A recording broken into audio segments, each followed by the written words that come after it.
I think I need to like go to therapy or something for it. Because seriously, it's like, I don't know why, I just really love that kind of work.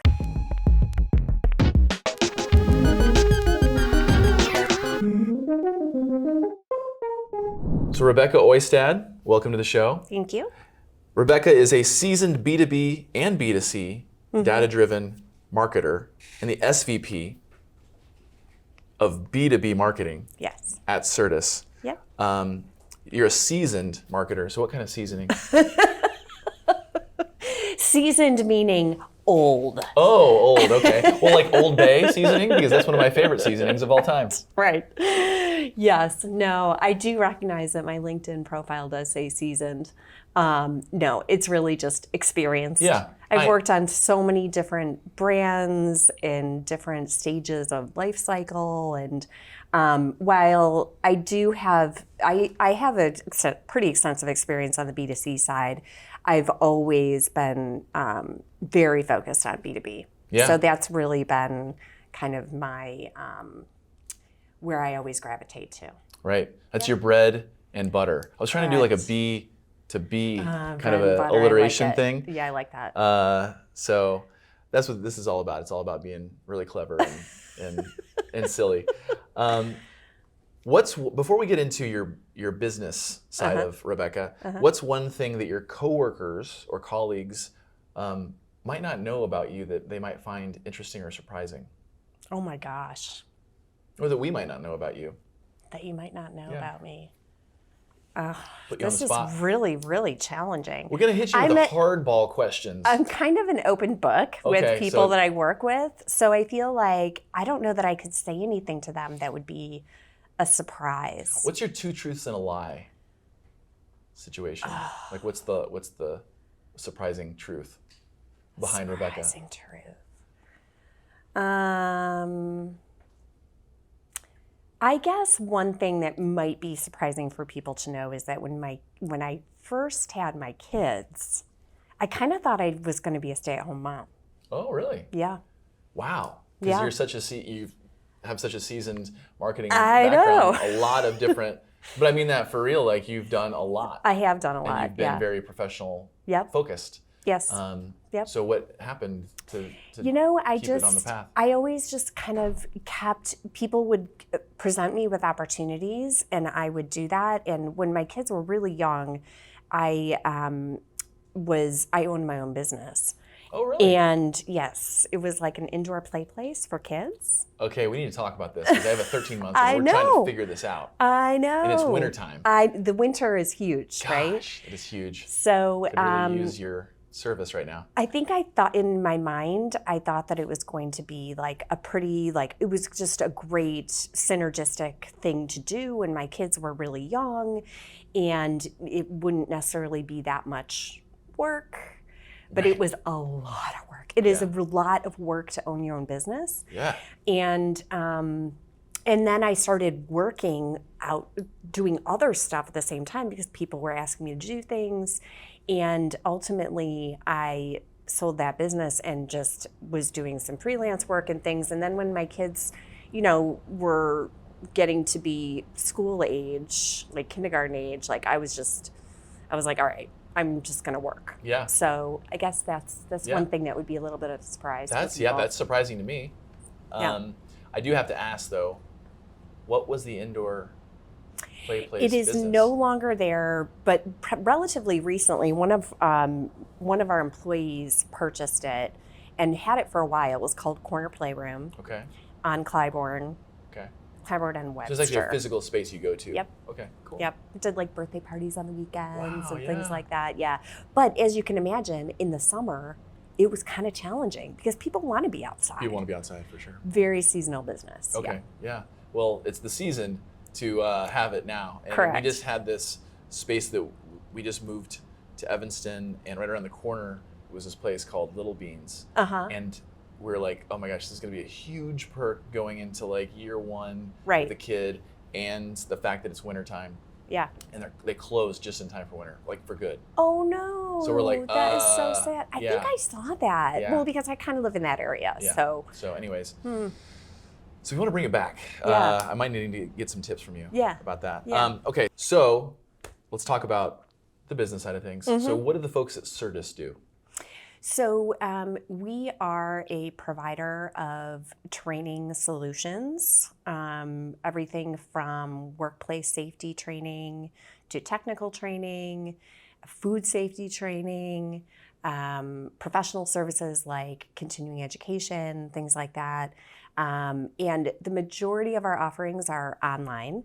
Yeah. So, you can take courses at your own pace, but we do have some instructor-led training as well. Okay. And this is, you mentioned a couple industries, but this is across like all the industries pretty much? I mean, it's a lot, right? It is a lot, yes. So we have offerings for individual learners all the way to enterprises who want to purchase our training bundles to offer to their employees. Yeah. So it's an opportunity for us to meet the learner at any stage of their journey. Yeah.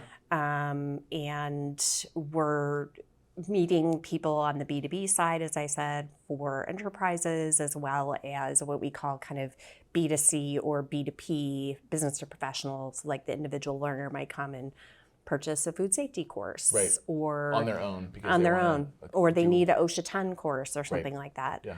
And you're on the B2B side. I So am. that's like teams, the whole company is like, this is going to be our training solution for Yes. this team in Yep. order to get certified for X, Y, and Z. Right. Yep. Gotcha. So it could be the value prop for the B2B enterprise is anything from onboarding employees to retaining employees to upskilling, as well as just ensuring that everyone, like in a plant, for example, is operating safely, and has refresher courses that allow them to know how to keep themselves safe, basically. Yeah. I mean, everything from electrical safety to ladder safety. Sure, I mean, yeah. it just runs the whole gamut. Yeah. And a lot, we were talking about this earlier, a lot, I mean, the value prop, given the fact that there's this major skills gap Yeah. in the world, what you guys do is sort of becoming more important than ever before, Yes, it is. Yep. It's more and more difficult, I think, for many of our customers to hire right? Yeah. and find people who are already skilled Right, and yeah. trained. So Because a lot of those trades are sort of the way that they are developing those skills have kind of gone away. Like the traditional Yeah. way of like teaching apprenticeships and, Yep. people aren't all entering that Yep. workforce in the same way they were before. Yeah. So our content is often used to fill that Right, gap. right. I mean, there's already a skills gap, and then, over the next several years, there's just going to be mass retirements. Yeah. And So you're it's going to lose a lot of those people who have had those skills for a long yeah, time. what we call tribal knowledge. Right, yeah. Right. Yeah. So So that's how do you like sort of operationalize that? yeah. So how do you do that? I'm just kidding. I don't know. That's a big question. It is a big question. Walk me through the entire company Yeah, profile really. you do. All of our services. But I guess for your focus on the B2B marketing side, so what Yeah. are you focused on when it comes to marketing Certus? So we offer many services, right? Like Yeah. our bread and butter, as you say. Yeah, love it. Are our online technical training courses. But we offer a lot of kind of ancillary services like on-the-job training and instructor-led training. We do private group training where we would have Right. an instructor come into a facility. And so my job is to make sure that people know who we are Yeah. and the services that we provide, and continue to communicate new products, new offerings, and just continue to improve the way that we're talking to our customers and meeting our customers so that ultimately they reach out to us Yeah. and say, I want to talk to you about the challenges that I'm having and how could you help me? Yeah. Is there anything you're working on right now or doing that you're excited about, or you're like, this is working, we're going to really focus on this to get the word out, to like improve the way you communicate? Like, Yeah. what's top of mind? I think one of the things that's really exciting for us is we offer a suite of simulation training modules. Are we And talking like virtual reality kind of stuff with a headset, and it's you're not. fighting people and you're doing karate? It is not. You're not doing karate? No. Okay. Although that is super exciting. Yeah. Maybe something to think about. Maybe not realistic right now. Okay. But our simulation training is like 3D interactive training in order to help teach teams how to troubleshoot effectively and safely. Sure. So we have a whole suite of like electrical troubleshooting simulations, variable frequency drives, industrial sensors. I mean, this is way above me, but the thing that's great about it, and as you can appreciate, is that it's a really nice way to showcase the content. Yeah. And there's so many different things that you can do because it is very impressive looking, Right. And so like we just launched a new product, which is exciting. We launched a new HVAC simulation to help businesses who have to maintain HVAC units and troubleshoot any issues that may come up with that. So we have been working on a campaign for the last several months to roll that out over time, and it's something that our customers have been wanting. So we're just getting a lot of traction with it. It's exciting. Very cool. Yeah. It's fun to kind of like find those little things and be like, that's a hot topic right now. Let's find creative ways to play that up, and obviously that's kind of the fun part of the marketing side of the business. And it also just aligns with I think kind of this generation's learners. Yeah, that's a really good point, right? How people learn now. It's more different than just like having to maybe go through some slides and some content and slog through it. Why would they want to not just go through slides? Slides. 99 slides, 100 slides, 150 slide presentations. Right. So that's what's so fun about simulations is that it's more of a gaming type of thing. So. Yeah, for sure.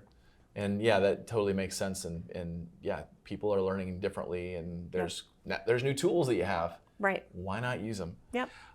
That's cool. So is that what you're spending? I mean, I'm always interested in hearing, we talk to a lot of different sort of chief marketing officers, head of marketing, and always just curious as to like what you're spending the most time thinking about. Like that might be the new cool thing that you're sort of putting energy into. But is there something that you're spending a lot of time that's kind of taking up your headspace? What keeps you up at night? That age-old question. I think that it's probably not something that's super glamorous.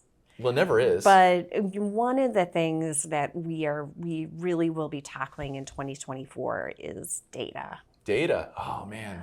And tracking analytics and identifying like what things are working and what things aren't working. I mean, we obviously anecdotally have a really good understanding and a lot of data analytics to support that, but there's so much more that we could be doing. And so really grasping that and setting up programs and dashboards and tracking to ensure that we're focused on the things that are important, or we double down in areas where we know there are opportunities. Yeah. And we're talking about data for marketing purposes that you can use to understand what are your customers most interested in, what are they using the most, what are they, how do they, with the behaviors and that sort of thing. Right. Yeah. What areas of the country, what industries are gravitating towards certain products, right? Because we do have such a wide range of offerings that,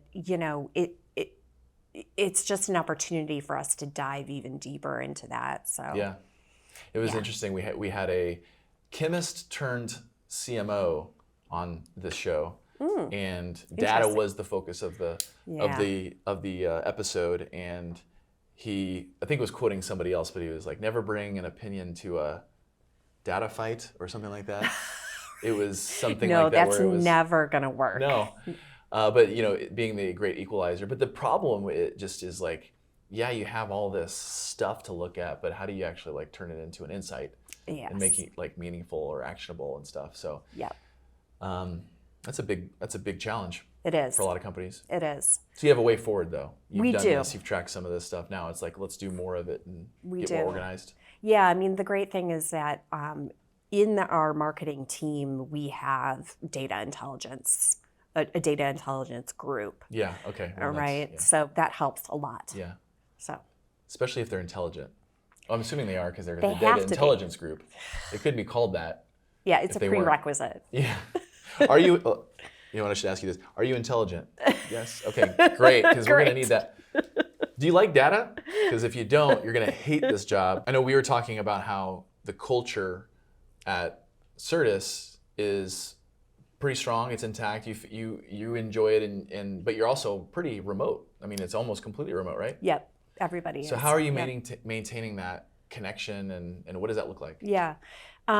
We have implemented a lot of things over the last few years to kind of support employees and programs that will allow people to feel connected even though we're not physically in the same space. And how many employees are there? We have almost 400 employees. Okay. So in different parts of the country? All over the country, not outside. We do have a decent amount of people up in Canada, but mostly just United States based. Right. So, we'll do things, everything from, meet the leader sessions that are like really interactive and fun. And it's not about, it's a little bit about what these people do at work, but it's even more so about what they're doing outside of work. Yeah, sure. We have all hands calls.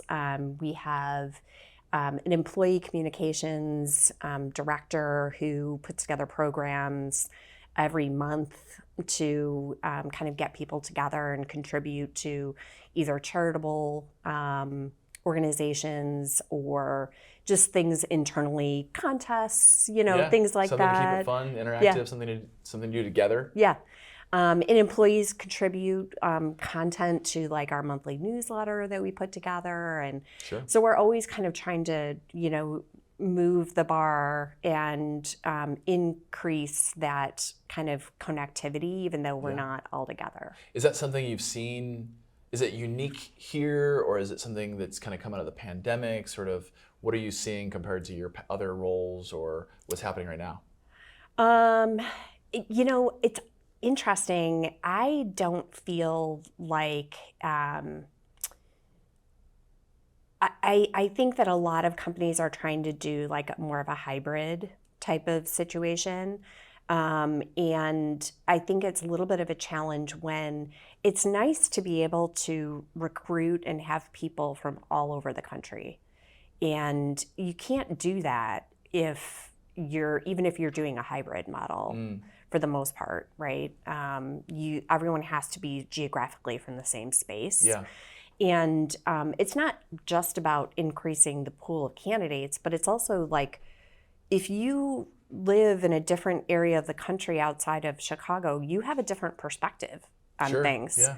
And I think that that's a really nice element of... So just more like diverse talent. Yeah, diverse in terms of like thought. What they're bringing, what they're thinking about, their life experiences. Right. And that wouldn't be something you could tap into previously if you're only recruiting from like major hubs or something. Right, or one geographic region. So LinkedIn says that you have extensive entrepreneurial experience. Yeah. Me too. And you already told us that you had the business that you were running was your indoor, indoor playground.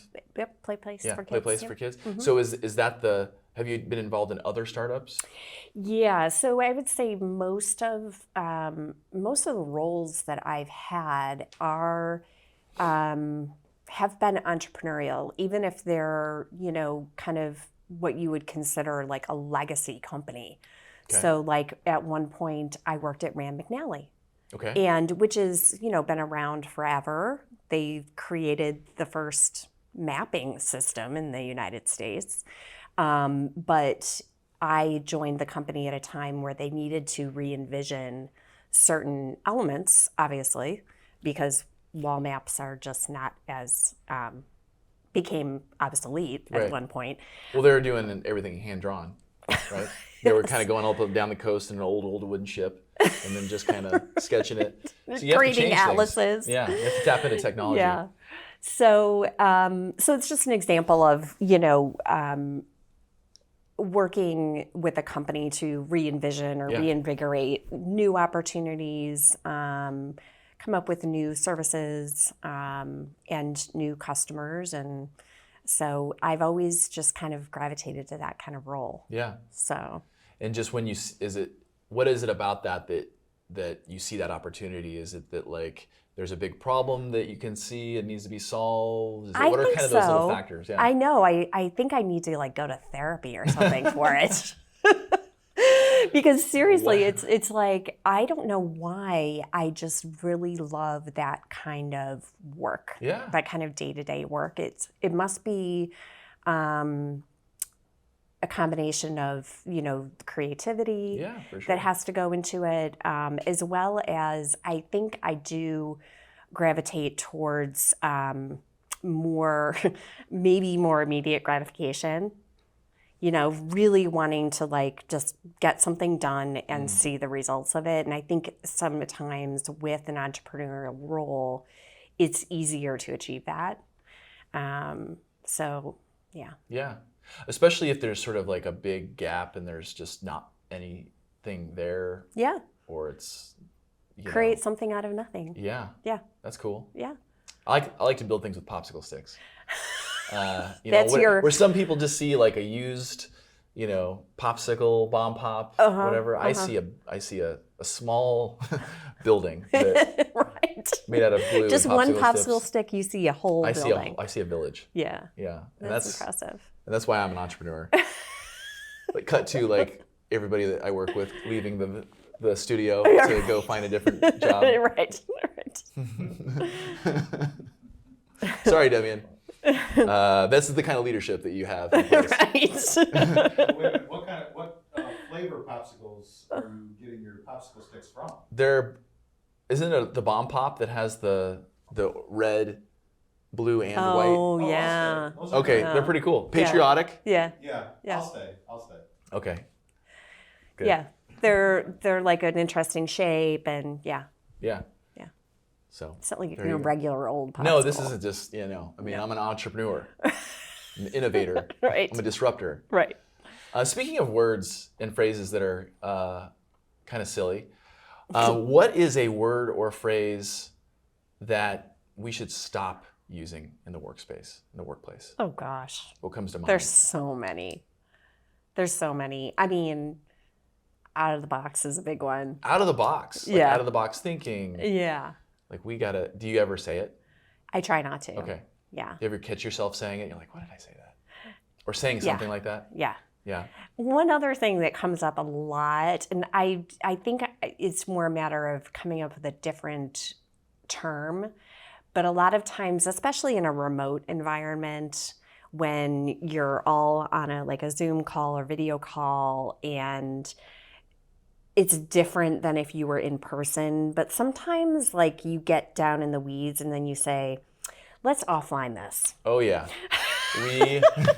We spent way too much. This is clearly an offline conversation, not an online conversation. Right. Let's take this offline. Let's take this offline. Yeah. That happens a lot. Yeah. And I think that there is a better, more descriptive way of doing that. Yeah, what would you say instead? I would say this is something that maybe we haven't dug into amongst us. So let us go back and have further conversation about it, and we'll come back to this group when we have clarified our thoughts or something like that. We're going to go to a different place without you there. The thing is that there's some people here that I don't want to be a part of this conversation, and we need to do it. So offline is shorthand. Yes, it is. Yes, it is. Let's figure this out. Yeah. The two of us, not the five of us. Too many cooks in the kitchen. Right. Too many cooks. Okay, so no more offlining, and no more. What was the first one? Out of the box. Out of the box. I think people are better about that one. Yeah. Recently, but yeah, the offline thing is. Yeah. What can we say frequent. for out of the box? Like, we don't want another analogy that is silly. I mean, what we're trying to say is I think think it's differently, basically we're not going to do things the way that we've always done them. Right. Or let's not try to do things the way that we've always done them. Let's try Right. to think about it differently. Yeah. Okay. So let's just say that. Yeah, exactly. I do And say that. Yeah, you do. And you just said it too, which is very helpful. And that would be an out of the box thing to do, Right. is to say it that way. Right. It So, is. It is. There you go. Yeah. You're welcome. I'm saying it in a way that we haven't always said it. Yeah. It's different. I like that. Okay, Rebecca, thank you so much for joining us. This has been really fun. Yeah, thank you.